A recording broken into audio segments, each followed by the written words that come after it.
Bon, soyons sincères, cette année, on n'a pas bien mangé niveau rap. Pas beaucoup de gros projets, et pour certains, très décevants. Assez pour faire un classement des pires albums de rap français 2022. Cependant, il n'y a pas que des albums, il y a des mixtapes, des EP... Alors le bon terme serait les pires projets du rap français 2022. Bon, évidemment, il n'y a pas que des français, donc le bon terme serait les pires projets de rap francophone 2022. Bon, bien sûr, c'est pas les pires projets de 2022 parce que j'ai pas écouté toutes les mixtapes sorties en 2022 jusqu'à ceux à 10 écoutes par son. Parce que j'ai pas le temps, faut pas déconner. Donc le bon terme serait les projets de rap francophone les plus décevants, mais aussi les moins bons de ce que j'ai écouté en 2022. Mais c'est chiant, alors voilà mon top 10 des pires albums de rap français 2022. Comme j'ai pu le dire avant, une partie du classement est plus une déception que des projets mauvais. Une grosse attente mal desservie rend le projet d'autant plus mauvais. Donc une partie sera de grosses déceptions et l'autre de la grosse merde. On commence alors avec... La manière dont l'album a été promu n'a pas été très convaincant, un son politique pas du tout engagé, bien rappé mais sans vraiment l'idée derrière, un autre son qui explique pendant 4 minutes qu'ils étaient pas là, bien la Big Flo et Oli. Et surtout, je suis pas vraiment fan des artistes qui s'en battent les couilles de la cover de l'album et même du titre, de là à le faire choisir par ses fans, l'idée est sympa, mais en vrai, bon, ça manque d'authenticité. Une fois de plus, l'album n'est pas mauvais, pour dire, j'ai vraiment pris une claque au premier son. Là, ça rappait vraiment pendant 7 minutes continues. J'étais vraiment agréablement surpris, je me suis dit, fini les sons d'Aaron, ils vont enfin s'imposer comme de vrais rappeurs qui kickent bien correctement. Mais une fois de plus, énorme déception, plus le temps passe, plus Big Flo et Oli s'inscrit dans le domaine de la variété française.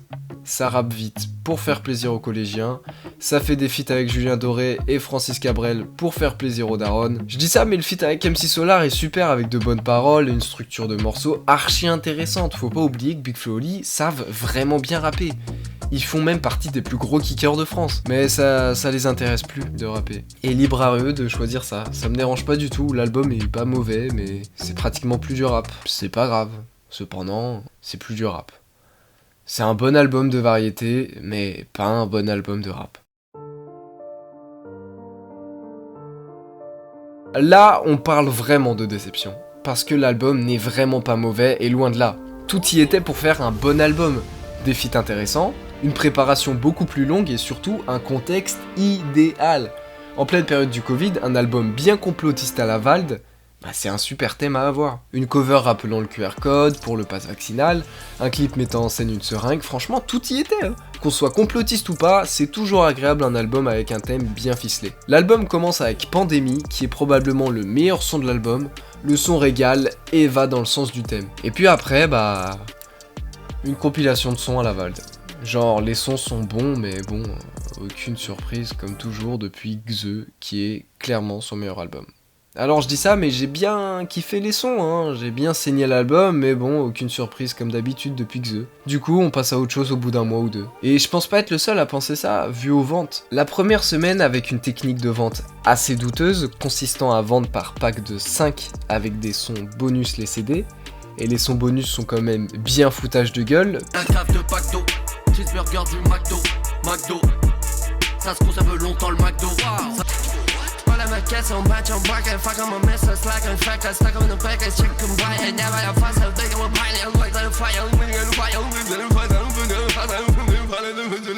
Pas mixé et surtout très mal foutu. Forcément la première semaine a donc été très bénéfique pour lui avec 74 000 albums vendus. Et ce sera 7 mois après qu'il réussira à refaire ce score. Du coup ça rendrait une moyenne de 2600 albums vendus par semaine depuis la première semaine. C'est un énorme flop. Sans sa technique douteuse, l'album serait probablement passé inaperçu, ce qui reflète bien la qualité de l'album. Des sons parfois mal mixés, des flows différents mais toujours les mêmes placements, avec le même délire de paroles, des sons parfois plus ou moins différents que d'habitude, comme Regarde-toi ou Qui écoute, qui d'ailleurs est très cool comme morceau, mais l'album reste décevant, le feat avec Aurel est pas terrible, avec un refrain bien foutage de gueule, celui avec Hamza reste prévisible, même si ce dernier fait un taf exceptionnel, il y a que celui avec Suicon qui est très cool. En gros, dommage, on n'attend plus rien de Vald.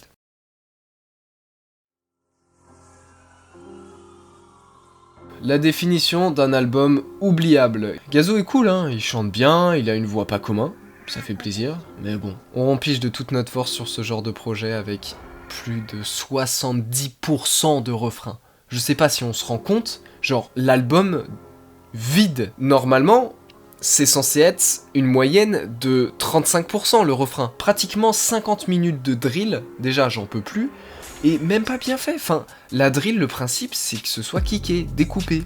C'est le principe même, c'est un exercice de rap. Gazo est là pour surfer sur des trends et prendre son cash comme ça. Le but est de percer sur TikTok. On n'en peut plus des projets comme ça, vraiment. Dai est mignon, hein, il chante bien, mais après, genre, vous pensez vraiment que ça va se réécouter comme projet ça dans 10 ans? Kendrick Lamar a sorti Good Kid, Mad City il y a 10 ans et ça tourne encore partout. Or Noir va bientôt faire 10 ans et c'est un classique. Et ça s'écoute encore aujourd'hui. Là, je vous parle d'un album auquel on se souviendra plus dans 2 ans. Les feats, on souffle de toute notre force, Damso se la touche comme d'hab depuis Calf, Nino fait du Nino et Tiakola du Tiakola. Bravo à lui, Céline, Mauvais x2, Molly, Dai et Nessie tournent partout. C'est bien les singles, mais là c'est un album de singles. Plus de 70% de refrains, je en reviens. Genre, changer les prods, ça devient un album de variété. Bravo Gazo, l'album va être oublié dans 2 ans.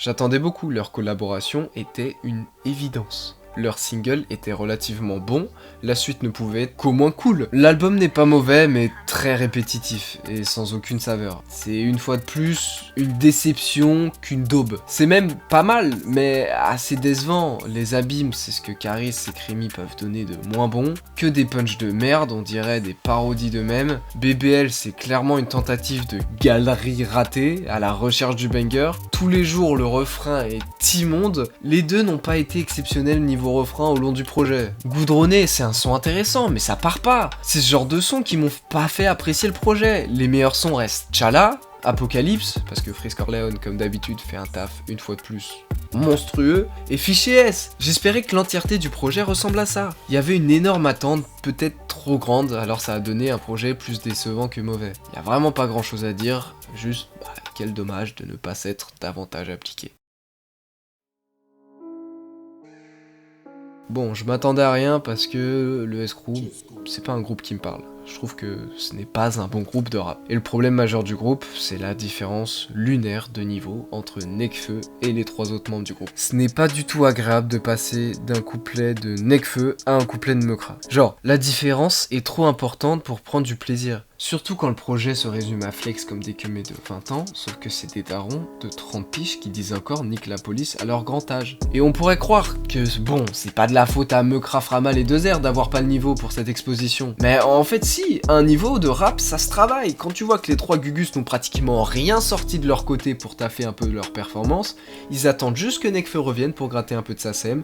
Résultat, quand un des meilleurs rappeurs français se retrouve dans un projet avec 3 rappeurs assez médiocres, ça donne un décalage de niveau trop important pour prendre du plaisir. Alors dans l'album, on retrouve quelques sons intéressants, je trouve que encore, c'est un bon son commercial, hormis quelques couplets douteux. 22, c'est un très bon son et c'est intéressant de l'avoir annoncé comme single. Mais il y a 2-3 sons toujours sympas à écouter, mais globalement le reste de l'album est très vide. Le refrain de Manque de sommeil est une catastrophe, voilà ce qui se passe quand c'est pas Nekfeu qui fait le refrain. Quoique Fight Club, vaut mieux pas que j'en parle. Genre, c'est quoi ce merdier? L'hommage à Népal n'est pas vraiment super, y a rien à en tirer, chacun sa manière de faire son deuil évidemment, mais je suis désolé, objectivement le son n'est pas bon.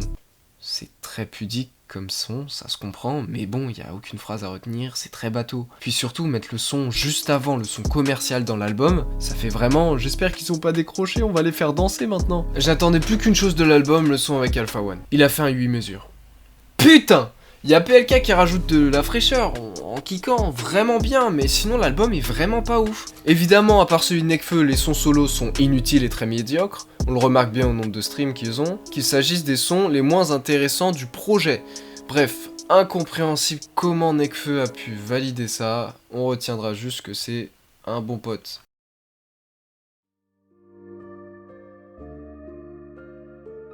L'album qui m'a le plus vénère. Bon, j'abuse vraiment, mais j'ai un problème avec Dooms. Le mec qui aime bien faire l'ancien poser tranquillement dans le game, mais qui doit toujours gratter l'aide de Nekfeu pour gratter un disque d'or. Je préfère de loin la démarche d'Alpha One qui enlève le feat de Nekfeu pour l'authenticité du projet, mais bon, Alpha One, bah il sait rapper. Je force évidemment que Dooms sait rapper, mais de l'autre côté t'as Dooms qui demande à l'intégralité du rap game, soit PLK, Jazzy Bass, Dean Burbico, Freeze Corleone, Laylo, MHD de LED, pour au final avoir un album vraiment moyen. Alors ce même que mec qui gratte un feat à tout le monde veut faire l'OG en critiquant Big Flo Oli concrètement de faux rappeurs, qui par ailleurs rappe 10 fois mieux que Dooms, alors chante dans 80% du projet. Vous saisissez le problème, vous le voyez?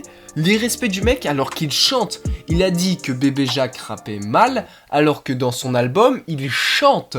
Il a même fait chanter Dean Burbigo. Je m'en remettrai jamais. Bref, des sons moyens dans un projet moyen, t'enlèves les feats, le projet est une catastrophe.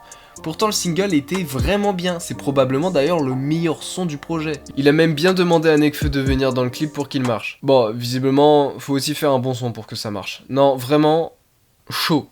Dooms, miskin. La beuh est plus forte que la veille. Le que j'ai plus fort que la veille, je finance PDP2 avec le 1. Ok, je comprends pas. Photo, je capte. Voilà, je comprends pas. La technique qui prend... C'est une box classique du rap, je trouve. Pour le coup, je préfère Fresh. Et c'est pas trop mon délire. Même si c'est le petit frère de Dean. Désolé Dean, mais ton petit frère est nul. Voilà, c'est dit. Quand ta carrière tient un défi, tu fermes ta gueule.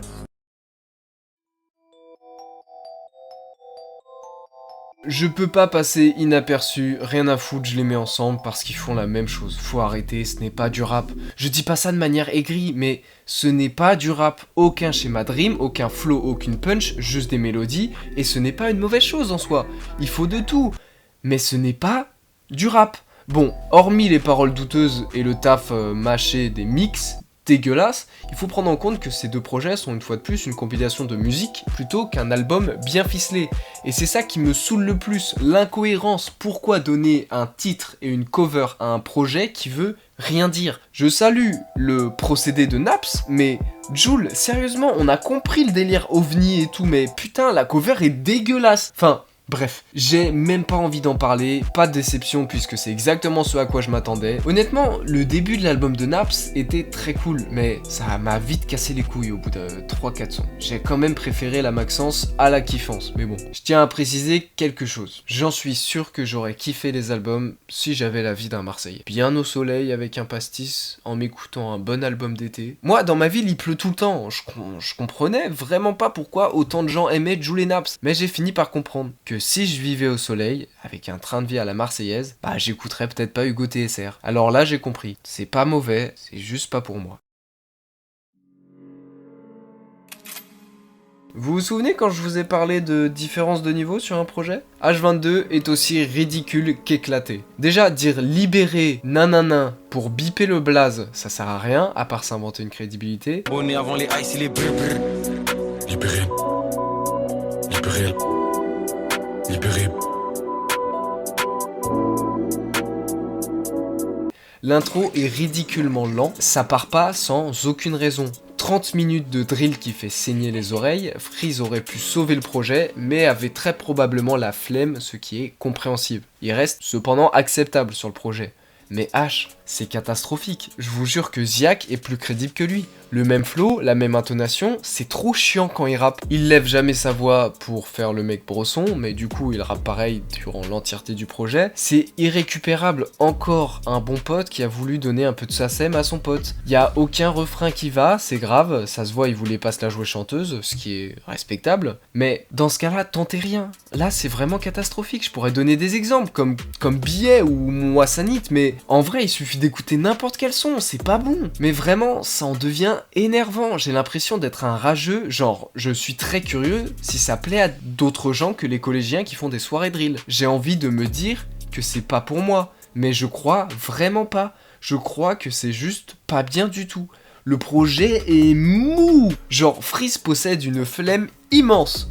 Comment avoir pu laisser passer ça? H22, je pense que c'est son niveau de base. On dirait juste que Freeze avait trop peur de le graille. Alors du coup, il y va mollo, par respect. Alors il y a des highlights, hein, forcément. Freeze, ça reste Freeze quand même, sur certains couplets, mais rien est à retenir de H22. Les prods sont fades, l'interlude inutile, à part se la jouer ambiance brosson, genre tout ça pour rien. C'était pas nécessaire, l'album est nul, heureusement que j'attendais rien par la présence d'H. Ce serait bien que les rappeurs réécoutent leur projet en se disant... On va vraiment sortir ça? Mais bon, pas grave, comme ça, on est débarrassé. Merci Freeze, t'as mis bien ton pote, maintenant il a plus de streams par mois que Rof. Le genre d'album qu'on réécoute jamais. Où les sons font jamais 3 minutes, où les punchlines sont des vannes de beauf. Il le dit lui-même, il sait pas rapper. Une semaine de freestyle, je la tiens pas, moi. Enfin, déjà 5 minutes de freestyle, je les tiens pas, frérot. Je suis pas rappeur, tu vois, je veux dire, j'ai beaucoup de mal avec cet exercice-là. Je l'ai essayé sur Click, c'est pas ma cam. C'est un peu faux cul, tu vois, le mec qui arrive et qui dit je suis pas rappeur alors qu'il fait du rap. C'est juste que je le dis un peu par respect pour mes collègues rappeurs. Tous les autres gars avec qui je suis en studio, etc., eux, c'est des vrais rappeurs pour le coup. Moi, la première fois, j'ai jamais pris un bic pour écrire sur une feuille des textes, tu vois. D'ailleurs, je pense que ça s'entend un peu dans mes textes. Pourquoi je dois parler de lui? Parce que l'album est gaze. Les flows sont catastrophiques. Et les punchs vraiment limite enfantins. Le mec a bientôt 30 piges. Et puis les paroles sont souvent sales, mais pas positivement. Quand Damso lâche ses phases hardcore, c'est limite poétique. Là, c'est des blagues de cul, limite. Genre, l'album est grossier, c'est le terme. Les sons comme promo sont relativement archi vides, en plus d'avoir des refrains totalement gaze. En plus, ça se réécoute pas ce genre de son. Tu as compris, après, tu passes à autre chose. 2022, ça doit être le meilleur son, le plus simple, mais on y est, c'est pas mal. Après, le son fait moins de 2 minutes, genre, vraiment, c'est pas très correct. Je veux dire, c'est un 12 titres. L'album fait moins de 30 minutes. Faut se rendre compte. Genre, t'imagines le public cible? Les collégiens qui lâchent ces 12 balles pour un album de même pas 30 minutes qui se réécoute pas? C'est tellement pas travaillé, genre c'est ouf de s'en battre les couilles en sortant ça. Bref, à la fin du projet, j'ai eu l'impression d'avoir écouté 12 fois le même son. C'est incroyable d'en arriver là, une fois de plus. Toujours aussi détestable les rappeurs qui disent qu'ils rappent pour le bif, surtout si c'est pour flop après. Bref, parfois c'est trop dommage que tout le monde puisse avoir accès à un micro. Voilà le parfait exemple de donner de l'exposition à des rappeurs qui n'en méritent pas. Drismer et PCN ont sorti une vaste vanne musicale sur Twitter, et ça a pris. Le son est marrant et le refrain entraînant. Le problème, c'est qu'ils ont pris la confiance. D'un côté, on a un PCN qui reste humble face au succès, surtout que c'est lui qui a carré leur son et qui les a fait connaître, tandis que Drismer, qui fait son couplet vraiment pas ouf sur le son, il commence sérieusement à prendre la grosse tête, il parle d'être les nouveaux PNL avec la cadence de Jul, que PCN graille Maître Gims en studio. Moi je suis sûr que Gims, je le mets dans la même salle que PCN, la même salle, je lui mets la même instru, PCN il le graille. Bref. Une grosse prise de confiance s'est installée, et tout ça pourquoi? En sortant de la fast-food musique, comme ils le disent, et en pompant des refrains déjà existants. Pendant que le duo chie sur le monde de la musique, les pompeurs de Twitter aiment bien rajouter des « Wow, ils gèrent trop bien leur buzz, wow, ils sont trop forts, gna gna gna ». Mais alors, qu'est-ce qu'il se passe quand ils sortent des musiques sans pomper aucun flow? De l'amateurisme pur et simple. Le problème, c'est qu'ils sont peut-être trop jeunes, alors un peu de considération leur donne des ailes. Ils ont pas assez d'expérience pour pouvoir avoir un jugement correct sur leur musique, pas assez de flop, de progression, de tentatives pour pouvoir avoir la maturité de savoir si ce qu'ils font, c'est bien ou pas. Alors la mixtape est composée de punch de merde, Drismer est très chaud pour ça, et les refrains ont le même processus, trouver un refrain cheap et répéter le titre de la musique 6 fois en guise de post-refrain.